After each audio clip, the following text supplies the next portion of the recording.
যখনই বিপদে পড়ে যাবেন ঘাবড়াবেন না, এই তিনটি দোয়া পড়বেন। কোরআনে বর্ণিত এই তিনটি দোয়ার আমল যদি আপনি করতে পারেন, যত বড় ধরনের বিপদ হোক না কেন আল্লাহ তাআলা এই বিপদ থেকে আপনাকে হেফাজত করবেন। প্রটেক্ট ফ্রম অল অ্যাক্সিডেন্ট, সকল বিপদ আপদ থেকে, বালা মুসিবত থেকে আল্লাহ তাআলা আপনাকে প্রটেক্ট করবেন, হেফাজত করবেন। এই তিনটি দোয়া তিনজন নবী বলেছিলেন, এই তিনটি দোয়া করেছিলেন, যার কারণে আল্লাহ পাক রব্বুল আলামিন তাদেরকে কঠিন বিপদ থেকে হেফাজত করেছিলেন।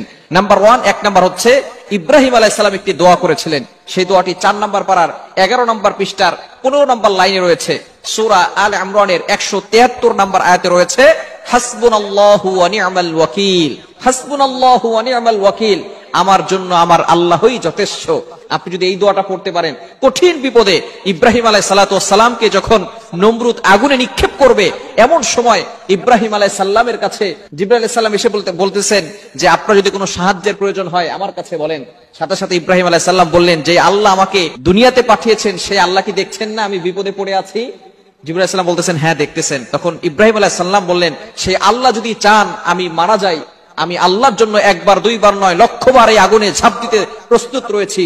আর ওই আল্লাহ যদি চান আমাকে হেফাজত করবেন, তাহলে দুনিয়ার কারো সাহায্যের প্রয়োজন নেই, আমার আল্লাহই আমাকে হেফাজত করবেন, বলেন সুবহানাল্লাহ। তখন ইব্রাহিম আলাইহিস সালাম এই দোয়াটা পড়েছিলেন, হাসবুনাল্লাহু ওয়া নি'মাল ওয়াকিল, আমার জন্য আমার আল্লাহই যথেষ্ট।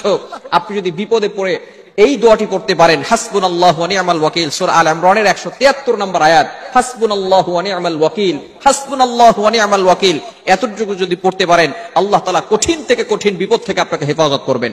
নাম্বার 2, দ্বিতীয় নাম্বার দোয়া হচ্ছে, নূহ আলাইহিস সালাম এই দোয়াটি পড়েছিলেন, সূরা কমারের 10 নম্বর আয়াতে রয়েছে, রব্বি ইন্নী মাগলুবুন ফান্তাসির, রব্বাহু আন্নী মাগলুবুন ফান্তাসির। নূহ আলাইহিস সালাম এই দোয়াটা করেছিলেন, রব্বি ইন্নী মাগলুবুন ফান্তাসির।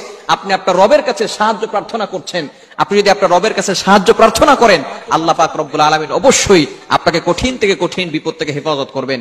নূহ আলাইহিস সালাম 950 বছর দাওয়াত দিয়েছিল, মাত্র 80 থেকে 82 জন মানুষ দিনটাকে কবুল করে নিয়েছে, বাকি কেউ এই দিনকে কবুল করে নেয় নাই। ফাইনালি নূহ আলাইহিস সালাম আল্লাহর কাছে দোয়া করেছিলেন এবং বিশাল প্লাবন হয়েছিল, এগুলো আমরা অনেকেই জানি, এই ঘটনা বলবো না। আল্লাহ পাক রব্বুল আলামিন নূহ আলাইহিস সালামকে হেফাজত করেছিলেন।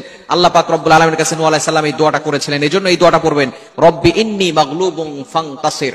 এবং তৃতীয় নাম্বার হচ্ছে আইয়ুব আলাইহিস সালাম যে দোয়াটি পড়েছিলেন, রব্বি আন্নী মাসসানিয়াদ দুররু ওয়া আনতা আরহামুর রাহিমিন, এই দোয়াটা পড়বেন। আইয়ুব আলাইহিস সালাতু ওয়াস সালাম 18 বছর ধরে অসুস্থ হয়ে পড়েছিলেন, কঠিন বিপদ তার ভিতরে চলে এসেছিল। আইয়ুব আলাইহিস সালাতু ওয়াস সালাম ফাইনালি 18 বছর পরে তিনি আল্লাহর কাছে কোনো অভিযোগ করেন নাই, দোয়া করেছেন, রব্বি ইন্নী মাসসানিয়াদ দুররু ওয়া আনতা আরহামুর রাহিমিন। সূরা আম্বিয়ার 73 নম্বর আয়াত, খুবই চমৎকার 83 নম্বর আয়াতের ভিতরে আইয়ুব আলাইহিস সালাম যখন এই দোয়াটা পড়েছিলেন, আল্লাহ পাক রব্বুল আলামিন সাথে সাথে তার অসুস্থতা দূর করে দিয়ে তাকে সুস্থতার নিয়ামত দান করেছিলেন। সুতরাং কঠিন বিপদে পড়লে এই তিনটি দোয়া পড়বেন, হাসবুনাল্লাহু ওয়া নি'মাল ওয়াকিল, রব্বি ইন্নী মাগলুবুন ফান্তাসির এবং রব্বি আন্নী মাসসানিয়াদ দুররু ওয়া আনতা আরহামুর রাহিমিন। একটা হচ্ছে সূরা আলে ইমরানের 173 নম্বর আয়াত, দ্বিতীয়টা হচ্ছে সূরা কমারের 10 নম্বর আয়াত এবং তৃতীয়টা হচ্ছে সূরা আম্বিয়ার 83 নম্বর আয়াত।